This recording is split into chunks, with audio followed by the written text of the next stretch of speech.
voici un tutoriel qui vous permettra d'utiliser le logiciel Word en lecture avec vos élèves. Donc, quand on est avec le logiciel Word, on utilise des documents qui sont en format Word. On peut utiliser la synthèse vocale avec le format Word. Donc, je vais utiliser ici WordQ pour faire la démonstration. Je vais ouvrir mon document ici qui s'appelle Mon journal en plastique. Donc, en ouvrant mes deux documents, j'ai ma fenêtre WordQ qui est ici. Alors, tout simplement, ce qu'on a à faire, donc on a déjà un outil de sélection en ouvrant le document. Je n'ai qu'à sélectionner le texte que je veux lire et j'appuie sur Lire avec WordQ. Votre quotidien ou votre magazine préféré télécharger sur un même support mince et flexible? C'est pour bientôt. Afin d'essayer les prototypes déjà existants, nos reporters sont allés au Japon, en Europe et aux États-Unis. Alors voilà, tout simplement, c'est comme ça qu'on utilise WordQ avec le document, avec un document Word. Ce qu'on peut faire aussi en lecture avec nos élèves dans un document Word, il y a en fait tous les éléments ici d'édition qui peuvent nous être utiles. Donc, entre autres, ce qu'on peut faire, c'est d'utiliser le surligneur. Donc, on a ici le surligneur, on a les couleurs qu'on peut choisir en appuyant sur la flèche. Donc, je décide de surligner en vert.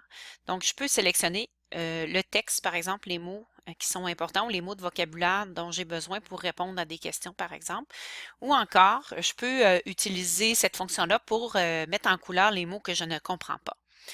Il y a aussi un autre outil de sélection qu'on peut utiliser.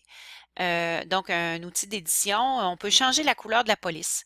Donc, je peux mettre en rouge, par exemple, les mots difficiles ou les mots que je veux chercher plus tard dans le dictionnaire. Donc, en sélectionnant ici, j'ai sélectionné ma couleur d'abord, j'ai sélectionné mon mot et ensuite, je suis allée cliquer sur la couleur de police que je voulais changer.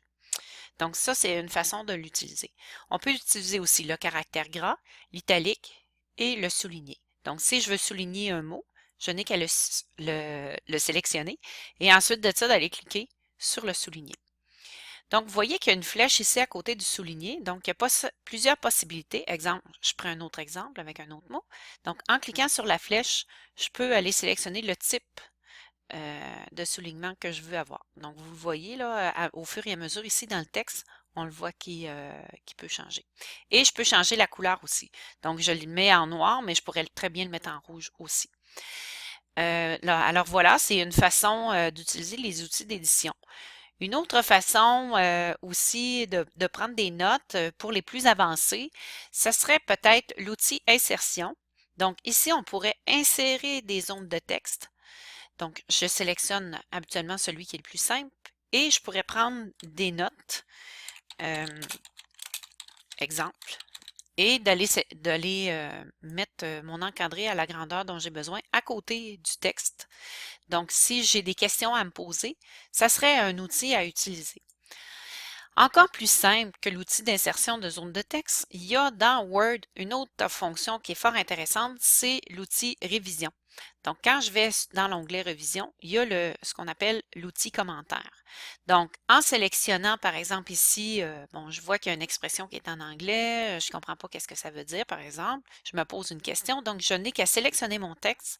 J'appuie sur Nouveau commentaire et vous voyez, il y a comme une zone de texte qui apparaît à côté et je peux me permettre d'écrire ensuite mes commentaires ou mes questions. Alors voilà, et ça va rester là. Donc, et ensuite de ça, ce que je peux faire, c'est que je pourrais me répondre ensuite de ça.